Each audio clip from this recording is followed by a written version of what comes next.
owed that money, and I burn it. I burn the right to get anything back. What has that done? Well, it's done exactly what the government does, all right? That's how the government can balance the value of money. That's how we can take inflation and other things out of the economy, is by extracting money and not producing new money to replace it. All right, but obviously over time, because our economy keeps growing, the government isn't really in that position too often.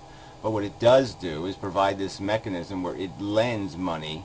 It creates new money through lending institutions, basically subsidizing interest rates, keeping them low, which is probably a good thing. Yeah, I mean, the government can create the money in a lot of different ways, and all of them are in some way or another going to subsidize something through that mechanism. But that's the bottom line, is the government is encouraging investment, which is a good thing. for this $50,000 to be in my hands, I would have had to done something for someone else. Now let's just make it simple and say it was one transaction, when in reality it was probably like a... And again, I had to do something for somebody else. This is again crap. Okay, a rich owner doesn't have to do anything for anybody, anything good. You keep implying that it's only through some good deed or some productive act that somebody acquires this claim or this ownership. And that's just bogus, it's propaganda, it's bullshit, it has nothing to do with fucking reality.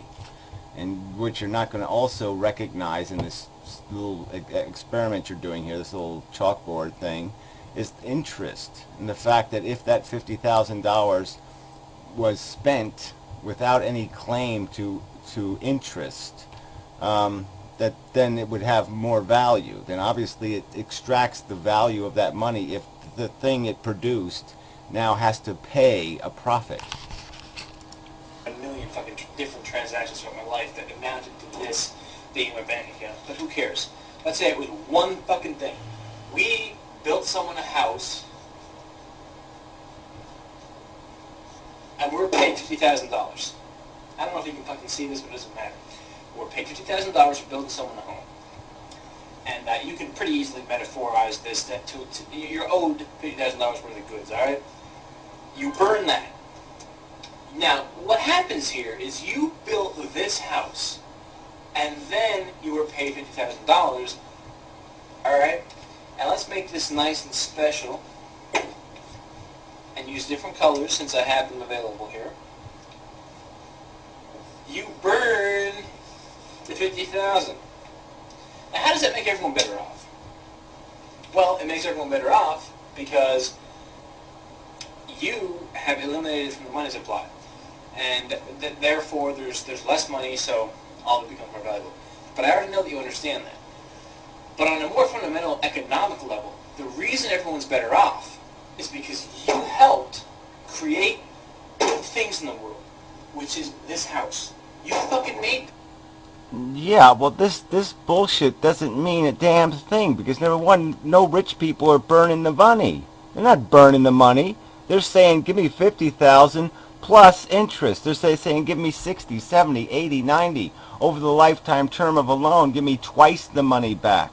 That's what they're saying. And so they're saying, yeah, we gave you a house, but we want you to give us another house worth of value for helping you build this house. So now you have to go out into the world and essentially steal somebody else's house somewhere, or steal their labor to give it to us as a profit. That's how your capitalism works, butthead. The rich aren't burning the cash. So I don't even know where you're going with this crap. Therefore you're owed for making that, right? Everyone else had to pay you stuff because you helped someone else do something good for him. But instead, you said no. No one's paying me anything.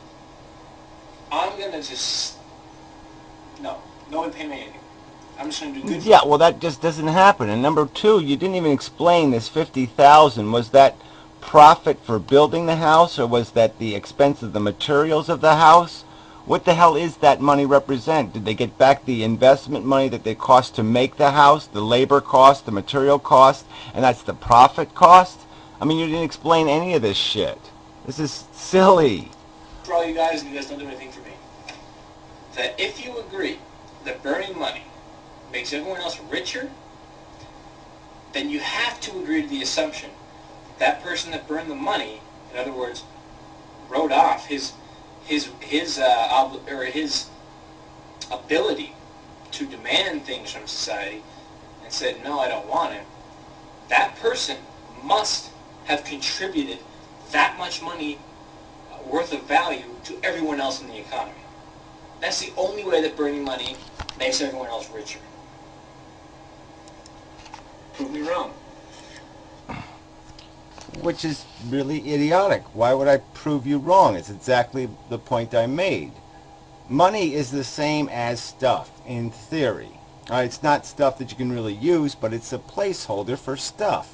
Okay, so when you burn the stuff, you make less stuff available, therefore the price of stuff goes up. So if we all owned houses and we used houses as money, like somehow you could just shrink them and hold them in your pocket, and I burn the number of houses that exist, I kill 10% of the houses that exist. Obviously demand for the houses is still going to be the same, so the value of all the other houses that are left is going to go up. So all the people who own a house will have a more valuable house because there'll be more demand for their house. I mean, it's not that hard to figure this out. But I don't see where, this is not even close to a rational, coherent argument. I can't do any, prove you wrong. What do I prove wrong? It's exactly the point I made. You burn money, money has more value. Duh. There's less money. The money that exists then is therefore more powerful. Duh. I mean, this is, you're not throwing a contentious argument at me. You're throwing my argument at me. Why would I defeat my own argument? So anyway, enough of a video. You really are impossible. But whatever. Till next time, or never. Either way. Nah, enough. Yeah, press the button.